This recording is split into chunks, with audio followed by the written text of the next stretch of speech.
Au centre de notre paracha de Nassau, que nous lisons ce Shabbat, il y a deux chapitres. Un qui est consacré à la sota, la femme, l'épouse soupçonnée d'infidélité et d'adultère. Et ensuite, le chapitre concernant le nazir, c'est-à-dire celui qui fait vœu de naziréa, c'est-à-dire qui fait vœu de se priver de vin, et également qui s'oblige à ne pas se couper les cheveux et à ne pas contracter d'impureté. Le Rashi rapporte l'enseignement du Talmud, Rabbi Yehuda Hanassi, qu'on appelle Rabbi, et qui est l'auteur de la Mishnah d'ailleurs, et qui demande pourquoi la Torah a juxtaposé ces deux chapitres et fait suivre le cas de la femme infidèle du din, du statut de celui qui décide de s'imposer le naziréa. Et Rabbi explique, c'est pour te dire que si un homme, il lui est donné d'assister au spectacle de l'humiliation d'une femme infidèle, eh bien dans ce cas-là, il doit prendre des mesures pour lui-même, des mesures préventives, et il doit s'abstenir du vin, car le vin conduit à la débauche. De manière un peu parallèle, le Talmud, dans le traité, au tout début du traité Nazir, puisqu'il y a deux traités en fait qui portent le même nom, il y a un traité qui concerne la sota et il y a un traité qui concerne le Nazir. Et il se trouve que le Nazir a été classé par Rabbi Yehuda Hanassi dans le livre des Nashim. On a tout un livre qui est consacré aux affaires matrimoniales, aux relations homme-femme. Et le Talmud demande à juste titre, mais en quoi le statut du Nazir a à voir avec le livre des femmes pour qu'il ait été classé dans ce livre-là? Et la Gemara répond, eh bien c'est tout simplement parce que quand quelqu'un assiste au spectacle de l'humiliation d'une femme sota, il doit lui-même devenir nazir, comme Rabbi Yehuda Hanassi l'avait enseigné à propos de la Torah. C'est-à-dire que finalement, Rabbi Yehuda Hanassi, qui est l'auteur de la Mishnah, a tenu à reproduire la même leçon dans la Mishnah, qui est l'emblème de la loi orale, cette même leçon qui avait été livrée de manière ainsi explicite dans la loi écrite. Ce qui montre l'importance de la chose. Alors a priori, en première lecture, on pourrait se dire que la leçon qui découle de cela, c'est que la Torah vient nous mettre en garde contre les excès de l'alcool et elle vient condamner la consommation excessive d'alcool et l'addiction à l'alcool. Mais en vérité, cette lecture est réductrice et ne tient pas à l'analyse. En effet, dans le premier chapitre de Sota, il y a la Mishnah, une Mishnah qui se trouve aux pages 7a dans le Talmud, nous dit que lorsque se présentait la femme accusée d'infidélité, avant qu'on procède à tout le cérémonial qui est prévu par la Torah, on essayait de la convaincre au cas où elle était vraiment fautive, puisqu'on ne savait pas si elle avait fauté ou pas. Eh bien, au cas où elle était fautive, qu'elle reconnaisse immédiatement sa faute pour ne pas avoir à subir un cérémonial très pénible et très lourd et qui se solderait finalement par sa mort. Et on lui disait la chose suivante, on lui disait, ma fille, tu sais que le vin génère beaucoup de problèmes. Et de la même façon, également, les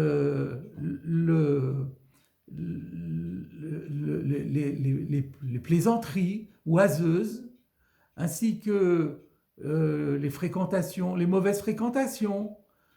Et tout cela peut engendrer des situations très périlleuses. Alors dans ce cas, donc nous t'adjurons, en l'honneur de Dieu, reconnais ta faute. En d'autres termes, il y a de nombreux facteurs qui conduisent la personne à perdre son sang-froid et à se laisser aller à la tentation. Il n'y a pas que le vin. Il y a quantité de choses et par conséquent, pourquoi est-ce que la Torah aurait mis le focus spécifiquement sur le vin? Là, en vérité, l'explication nous est donnée par différents commentateurs de la Torah, notamment par le Rav Ovadia Sforno, qui est un des plus grands commentateurs de la Torah écrite, du Chumash, qui nous dit la chose suivante. En réalité, pour le nazir, les lois du nazir visent à affranchir le nazir des vanités du monde, de la recherche des plaisirs qui sont propres à l'être humain, de manière à ce qu'il soit plus libre et plus apte à se consacrer entièrement à l'amour de Dieu et au service de Dieu. Et il ajoute, la Torah est venue ici nous donner une leçon. Comment y arriver? L'ascèse, un comportement ascétique qui consisterait à jeûner, n'est pas recommandé par la Torah. Au contraire, elle nous met en garde contre cela, parce qu'elle affaiblit le corps, et donc elle ne permet pas un engagement actif au service du ciel. De la même façon, l'autoflagellation entraînerait des souffrances personnelles complètement inutiles. C'est pas cela que la Torah demande. La Torah demande de faire cela de manière habile. Et pour cela, il faut simplement s'habituer à modérer sa recherche des plaisirs. Et c'est en s'habituant à ne pas consommer ni de vin, ni de dérivés de raisin, quel qu'il soit, et à ce moment-là, on prend le pli de la réduction de la recherche des plaisirs, et c'est comme ça qu'on finit par s'en affranchir complètement. Par ailleurs, quand la Torah nous demande au nazir plus exactement, de ne pas se couper les cheveux, c'est une manière de l'habituer à ne pas se mettre en valeur lui-même et à supprimer toute propension à l'admiration de soi. Et quand la Torah conclut Kadosh y est, ainsi il sera saint, saint ça veut dire affranchi des recherches du plaisir. Voilà l'essentiel de la leçon du nazir, s'affranchir de la leçon du plaisir, en vérité de ce qu'on appelle en hébreu et dans le langage de la Mishnah, la ta'ava, l'appétit de jouissance. Mais ici se pose une énorme question, c'est que justement dans les maximes des pères, là, on condamne effectivement la ta'ava, mais il y a d'autres comportements qui sont tout aussi condamnables. La Mishnah des Pirkei Avot nous dit, à Bar Kapara, à la fin du 4e chapitre, Ata'ava, Akin'a, Ata'ava, Ve'akavod, c'est-à-dire la kin'a, la jalousie, l'esprit de vengeance, la colère, la querelle, l'esprit de querelle, le kavod, la recherche des honneurs, l'orgueil, tout ceci, de la même façon que la ta'ava, sont amenés à faire perdre à l'homme à son droit à l'existence.